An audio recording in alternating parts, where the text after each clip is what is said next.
Olá, meu amigo e amiga, estamos de volta com o nosso Portal do José, passando para fazer algumas considerações adicionais do que foi esse dia muito importante para a história contemporânea do nosso país, em que pela primeira vez nós assistimos militares de alta patente que, juntos com o ex-presidente da República, ficaram num dia absolutamente tenso, vendo que as filas começam a andar com maior velocidade, conduzindo essas criaturas para um destino que elas nunca imaginaram. Vou conversar com vocês sobre algumas situações jurídicas que aconteceram no dia de hoje, a influência que isso terá em outros julgamentos e situações também periféricas que aconteceram ao redor desse julgamento. Antes de mais nada, é sempre muito importante convidar você que está chegando agora no nosso portal, ainda não é inscrito, ainda não nos conhecia, porque você se inscreva aqui conosco e conheça também os nossos outros vídeos. Compartilhe, dê sempre seu joinha, mande seu comentário, se puder. Venha também para o nosso clube de membros. Você que é muito bem-vindo e muito bem-vindo. Gente, o prognóstico do que aconteceu hoje, ele alcançou mais ou menos aquilo que muitas pessoas previam, ou seja, o esgotamento de muitos debates no dia de hoje e o julgamento ou a decisão da conversão, se essas criaturas serão convertidas da condição de indiciados para a de réus. E pelo que nós vimos hoje, vários placares ali foram de 5-0. Várias argumentações que foram levantadas pelas defesas, as arguições preliminares ali, elas já foram espancadas e o placar era sempre 5-0. Mais adiante, nós vimos algumas considerações divergentes do ministro Fux, que se comportou ali como uma espécie de bolsonarista enrustido, agasalhando algumas teses ali que a defesa levanta, que certamente serão derrotadas, mas serve para essa gente ficar vitaminando as suas mentiras por todos os lados. Vou pegar aqui algumas situações muito rápidas. Em primeiro lugar, é o seguinte: o ministro Alexandre de Moraes ele deu uma aula de direito impressionante e trouxe muitos dados técnicos, muitas informações técnicas que, infelizmente, não são reverberadas. Isso mostra como o ministro está tendo uma firmeza descomunal e admirável. A gente tem que ressaltar isso, porque ele não tem o poder de comunicação, ou tem canais de comunicação, redes de comunicação, as grandes televisões, os grandes veículos de comunicação, não dão para ele o mesmo espaço das desinformações que são jogadas em avalanches contra ele. É difícil a pessoa manter um equilíbrio, uma tranquilidade, uma retidão, uma concentração na sua missão. No entanto, ele está conseguindo isso. Gente, todo dia nós vimos ameaças ao ministro Alexandre de Moraes e as coisas mais tapafúrdias, ofensas pessoais, e ele está se mantendo reto. E mais do que isso, sem titubear juridicamente, muito conciso, muito técnico e, como ele é um constitucionalista, ele esmiuçou todas as argumentações falaciosas, tanto as técnicas quanto as políticas, mostrando lá que essa história de velhinhas que foram presas injustamente, que estavam com bíblias nas mãos, ele mostrou todos os dados, quantas pessoas foram presas, quantas mulheres, mostrando que a maior parte, quase 70%, são do sexo masculino. As pessoas idosas foram 7 pessoas acima dos 70 anos. E o que essas mulheres estavam fazendo no domingo ali na Praça dos Três Poderes? Então, a maior parte que ficou condenada, ele explicou também, foi porque não aceitaram nenhum tipo de acordo. As pessoas insistiram que queriam mesmo Bolsonaro no poder e queriam a ditadura. E aí o seguinte: essas pessoas, o que está acontecendo com elas, simplesmente está motivando decisões no futuro condenatórias em relação a essa crime toda, porque essas pessoas não tiraram isso do nada. Elas foram estimuladas por alguém. E por mais que a defesa de Bolsonaro tenha dito, não tem nada contra ele, gente, a omissão no direito brasileiro, o direito penal brasileiro, é penalmente relevante. O fato de você nada fazer não significa que você não possa ser incriminado. Por exemplo, alguém que está na praia lendo um jornal, lendo uma revista, sei lá, e de repente uma criança que ele não conhece começa a se afogar e pede socorro, ele olha e não faz absolutamente nada. E a criança morre. Bom, ele deu causa à morte daquela criança? Não. Ele conhecia a criança? Não. Ele era pai da criança? Não. Enfim, mas ele não fez absolutamente nada. Então, o não fazer é um crime. A omissão, nesse caso, torna o comportamento dele de inatividade absolutamente criminoso. É a mesma coisa do Bolsonaro. Ele, enquanto chefe, quanto o dono de um corpo, né, um corpo jurídico, a nação naquele momento, ou pelo menos chefe daquela nação, quando ele está vendo que esse corpo está passando por uma dificuldade, quando ele não faz absolutamente nada, ele deixa esse corpo entrar em conflito, esse corpo adoecer, e tem uma convulsão, tem um problema mais grave à frente, ele também será responsabilizado penalmente. É assim que o nosso sistema enxerga as coisas. Então, esse negócio, ele não fez nada, não viu. Gente, as teorias foram todas espancadas hoje pelo ministro Alexandre de Moraes com muita técnica. E isso vai formar, a gente não pode dizer jurisprudência, mas forma uma base de informações, uma base de dados que serve para neutralizar argumentações no futuro. O Bolsonaro apareceu lá como quem não quer nada. Como ele é muito cara de pau, ele é muito sórdido, enfim, ele achou que podia, com a presença dele ali, criar algum tipo de diferença, de modificação no comportamento dos magistrados. Gente, o ministro Alexandre de Moraes não está recuando com a ameaça de Dudu Bananinha, com gente na internet dizendo que ele é isso, que ele é aquilo, que vai ter deputado vindo aqui, que o Trump vai pegar ele, que o Elon Musk vai pegar ele, que está mexendo com gente grande. Ele não está ligando para isso, ele está seguindo de uma forma muito reta, muito precisa e muito técnica, muito acadêmica. Foi muito interessante ver isso aí. E o Bolsonaro escutou ali o Paulo Gonet espinafrar na técnica, né? Só na jugular, dizendo, fazendo todo o relatório ali, enfim. E o que nós vimos foi o seguinte, na coluna do Igor Gadelha, bolsonaristas veem afronta a Bolsonaro em plateia de julgamento no STF. Por quê? Porque tinham dois familiares, a Idelgarde Anjo e o irmão do Vladimir Herzog, que estavam sentados assistindo.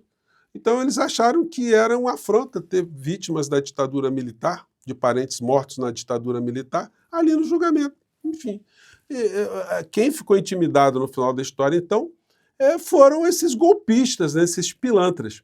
Aqui na coluna do Igor Gadelha, ele salienta o seguinte aqui mais embaixo, o clima que estava rolando com essas criaturas. Clima de enterro.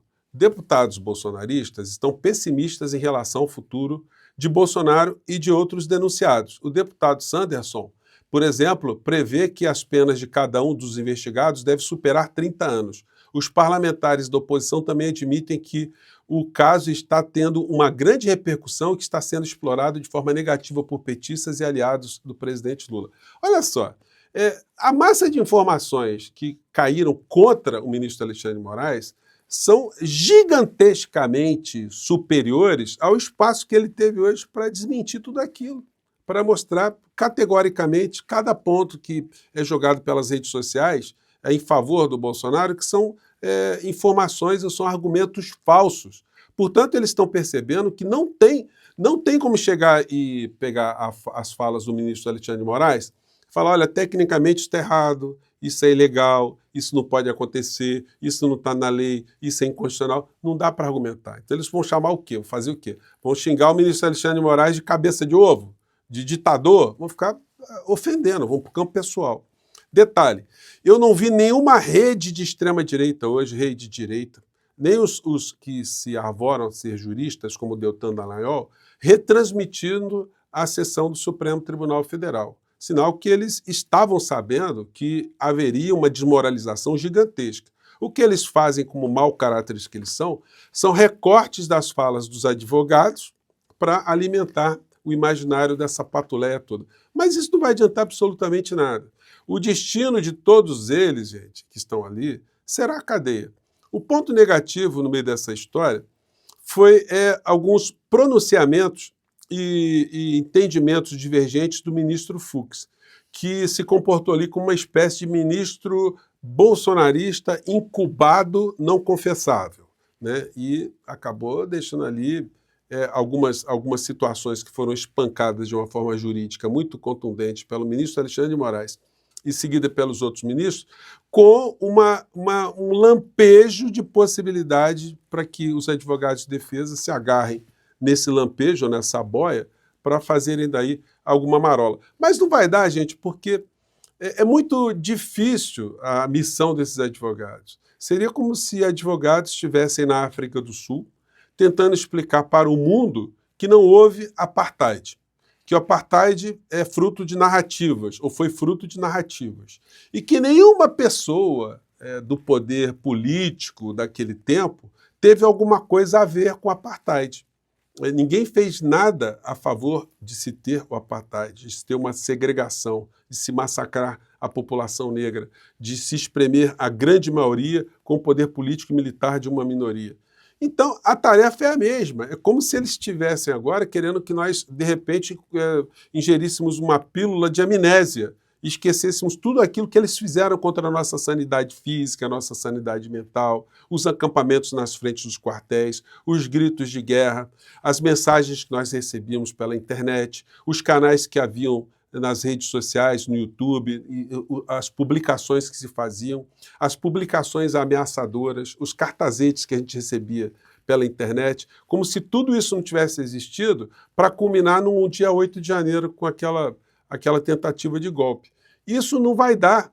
Não tem como esse apartheid ele ser subtraído da nossa cabeça, ele desaparecer. Não tem como dizer que não aconteceu, que não há nenhum tipo de responsável por isso. E o responsável nós sabemos, como eu disse para vocês no começo do nosso encontro aqui, porque a omissão é penalmente relevante.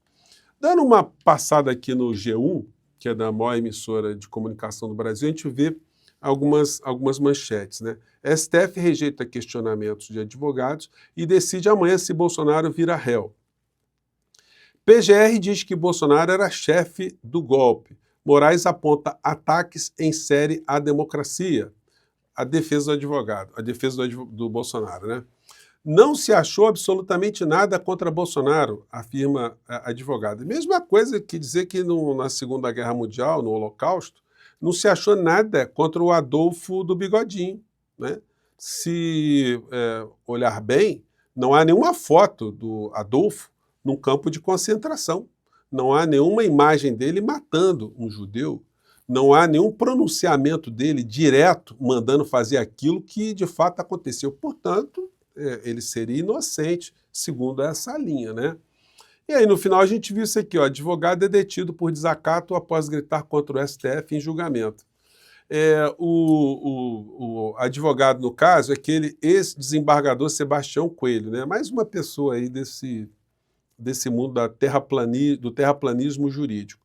Bolsonaro pode ser preso? Veja as possíveis consequências. Hoje, enquanto estava rolando a sessão lá, a infeliz criatura ainda teve a capacidade de achar que a presença dele criaria algum tipo de ameaça, né? O ministro Alexandre de Moraes não está se amedrontando, não está amedrontando com nada. E os outros ministros também não. Então, ele fez ali apenas de repente, ele fortaleceu a ideia que se ele der uma vacilada, ele vai tomar uma prisão preventiva antes do que ele poderia imaginar.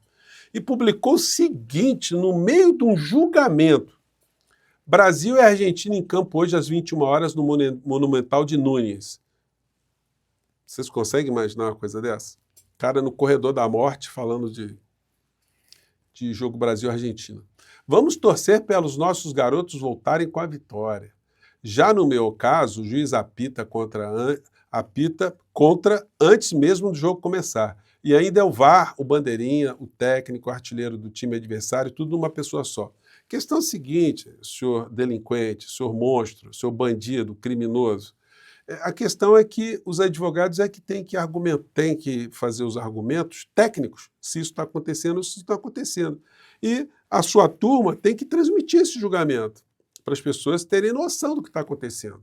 Só que a verdade assusta esse povo como a luz assusta um vampiro, né? Então eles saem correndo ali com a luminosidade. Mas não vai adiantar, né, gente? Porque os remanescentes que ousam a sair dessa redoma, dessa seita, e vão lá ver como é que está transcorrendo a sessão do Supremo Tribunal Federal, os dados são apresentados, como é que as coisas estão transcorrendo, essas pessoas que têm dignidade ainda e conseguem escapar dessa lavagem cerebral, essas pessoas começam a perceber que está difícil para o inelegível se defender. Ele fala em anistia, mas anistia não é para as pessoas, anistia é para ele, porque como um covarde, um bandido, ele vai querer fugir do Brasil.